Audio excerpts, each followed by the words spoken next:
Rev up your engine!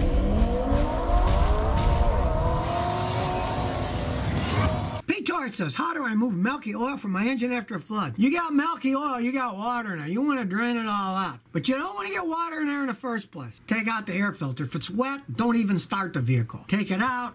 Immediately drain all the water, take all the spark plugs out. After you drain the oil out, put new oil and filter in. Then with the spark plugs out of the holes of the engine, crank it over. So if there's water in the engine, it won't damage the thing. It'll suck it in. Then it'll throw it out the spark plug holes. And if you see a bunch of water coming out, do that 4 or 5 times to get all the water out. Then let it air dry. Then put the spark plugs in and try to start it. You never want to start a car if it's got water in the oil from a flood. Now, if you have milky oil in your engine and you didn't go through a flood, say you're in Phoenix and it hasn't flooded, then you probably got a blown head gasket and you're gonna have to rebuild the engine. That's just the way that goes. That's the only way you can really get water in there. Nick has said, I'm thinking about buying a Chrysler. Well, my advice is first see a psychiatrist because you may be going insane. They make some of the worst products in the world. Now, if you really want to get a Chrysler, yeah, go back and get a 60s Chrysler or an early 70s when they were pretty well made. Sure, they were gas hogs, but they were pretty well made and they might last quite some time. The modern stuff since Fiat bought them is just absolute garbage. Do not waste your money on one of those things. You will regret it. I don't have a single customer in the last 20 years that bought a Chrysler, they never bought another Chrysler. Didn't matter if it was Chrysler, didn't matter if it was Daimler Chrysler, and certainly not now that it's Fiat Chrysler. William Cool says, hey Scotty, does Alexis have as good of an all-wheel drive system as Subaru? Well, Subaru actually has the best all-wheel drive system out there for the money. I mean, you can get into the German stuff, Volkswagen, Porsche, Audi, and they've got some real swanky systems, of course. They're endless money pits as they age. But Subaru really is into all-wheel drive. All their vehicles are all-wheel drive except for that little race car one that they make. Lexus don't have problems with the all-wheel drive systems. I don't have any customers that have them breaking down on them. But in terms of time and proven ability of lasting and not breaking down, Subaru really makes the best all-wheel drive systems because that's all they ever made. But the Lexuses aren't junk or anything. It's just that Subaru's been making them for longer and they perfected them. I still wouldn't buy a Subaru. Give a crap about all-wheel drive. I'm in Texas.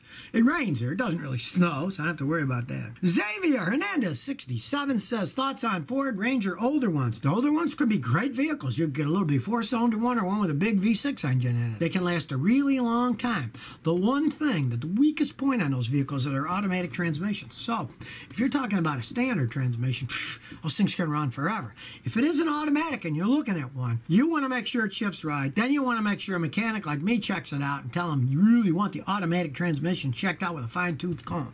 Then we can do some tests with our scan tools and give it a good drive and then see what shape the transmission is, because that's the weak link on those if they're automatic. But if they're standard, you don't even care. Those things are pretty much bulletproof. JR says, Scotty, is Ford's 3.5 Ecoboost HO and the Ford Raptor a good long-term engine, 10 plus years? I would not buy one for the long term. They get better gas mods, they have a lot of power, but in the long run, no. In the long run, you're better off buying a V8 engine for that. Adding all that stuff on is going to wear the engine out faster. You're better off with the plain old V8 with regular fuel injection than all that crap added on top of it. That's just how it goes. All this high-tech stuff, eventually, it's going to break.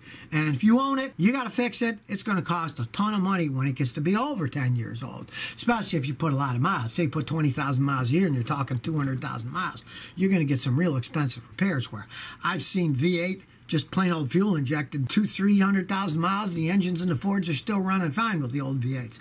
I'd go old V8 on that if I was going to buy one of those. Jose Cruz says, I got an 04 Chevy Avalanche service 4-wheel drive. What can it be? When a service 4-wheel drive light comes on, that means that your computer has tripped a code, that there's a problem in the 4-wheel drive system. So you got to find at least a guy like me that's got a scan tool that's at least as good as the best one I have, and you plug it in and you start analyzing.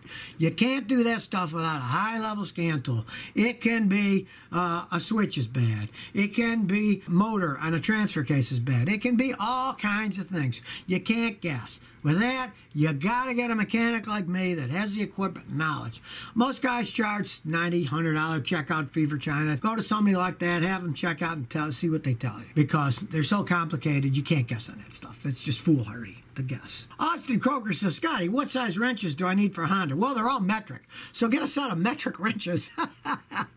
Common Mainly, they use 10 millimeter, 12 millimeter, 14 to 17 millimeter. Those are the common ones, but get a whole set, you know. I mean, all the Japanese stuff is metric, so you get metric tools.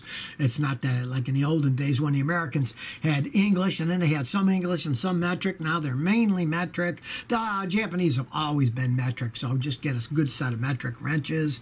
Decide how much work you want to do, how far you want to go. Do you want to buy real top-end tools? Or, you know, even the tools at AutoZone, those Duralast, they're decent tools, and they give you a lifetime warranty. You might just look for a set from them. So if you never want to miss another one of my new car repair videos, remember to ring that bell.